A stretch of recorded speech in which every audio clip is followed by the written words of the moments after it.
Honor is technically an independent brand that sells phones at amazing prices, but realistically it's an offshoot of Huawei, so you should not be surprised that its new flagship, the Honor 20 Pro, looks and feels a lot like a Huawei phone.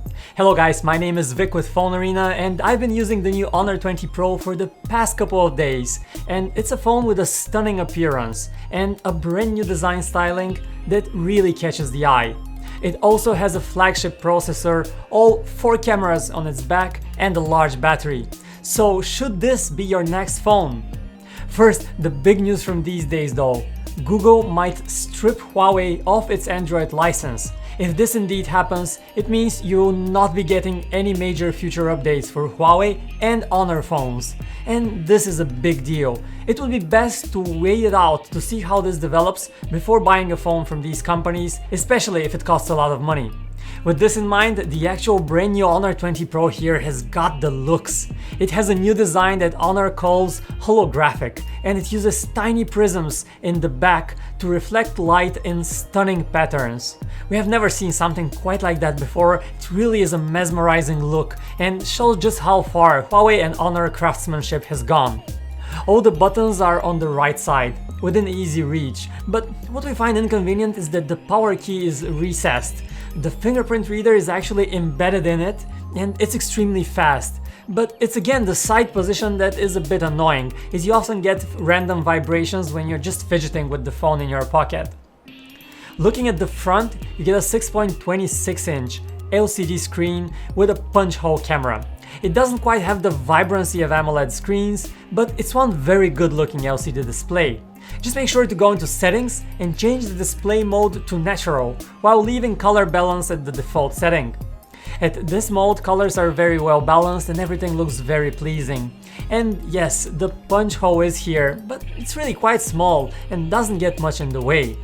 One curious detail is that you have a couple of wallpapers by Honor itself that play with that cutout, and that's a nice little touch. When it comes to the interface, the phone runs on the company's custom Magic UI on top of Android 9 Pie. Now, Magic UI is basically just a different theme of Huawei's Emotion UI. The two are extremely similar. Many apps actually look absolutely the same, including the camera app and the dialer. We love the gesture navigation here. It's so convenient that you can swipe from either side to go back a step. Under the hood, the phone is powered by the Kirin 980 chip and it has 8 gigs of RAM. Again, this chip is made by Huawei and it was the first 7nm one on Android, but these days it ranks behind the Snapdragon 855 in terms of performance, and it is far behind the Apple A12 Bionic chip on the latest iPhones. Still, it feels very fast and fluid in daily operations. Navigating around the interface happens without a stutter, and using this phone is just a breeze. Gamers would also be happy with the new graphene cooling sheet that dissipates heat better, which helps the phone stay cooler while you play the most demanding games. You also get a plentiful 256 gigs of onboard storage, and you can expand that via the nano SD card standard. Now, what about the cameras? The big feature here is the world's largest aperture on a phone. The main 48 megapixel camera uses an f1.4 aperture, while the closest competitors have only got f1.6. So theoretically, this should give Honor a big advantage in low light photography. Let's take a look at the photos, and you can see that it does well, but the quality is not quite as mind-blowing as you see on a Google Pixel or Huawei P30 Pro, as there's a bit more noise and not quite that much detail. The familiar from Huawei phones, night mode, is also here, and it helps, but it takes a really long while for each single photo, and using this mode for more than a couple of snaps feels a bit tedious. We also get a 3x zoom telephoto lens, and you also have a 5x zoom option with the help of the main camera.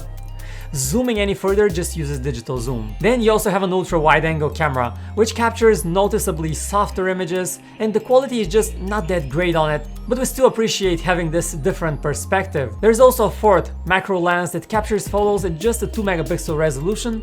It is helpful though when you want to capture those close-ups from like an inch and a half from your subject.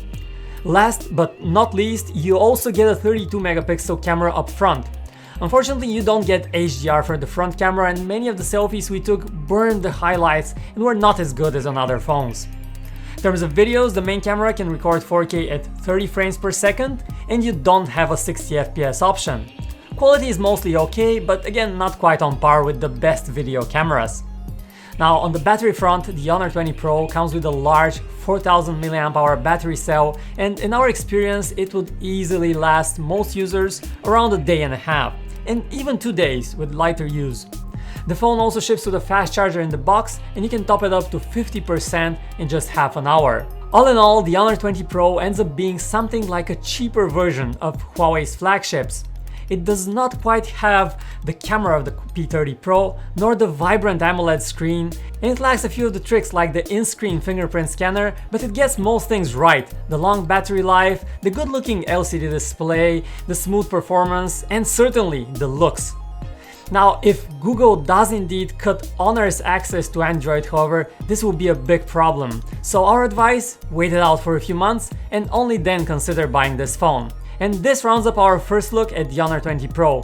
Thumbs up if you enjoyed this video, subscribe for more. My name is Vic, and I'll talk to you next time right here on PhoneArena.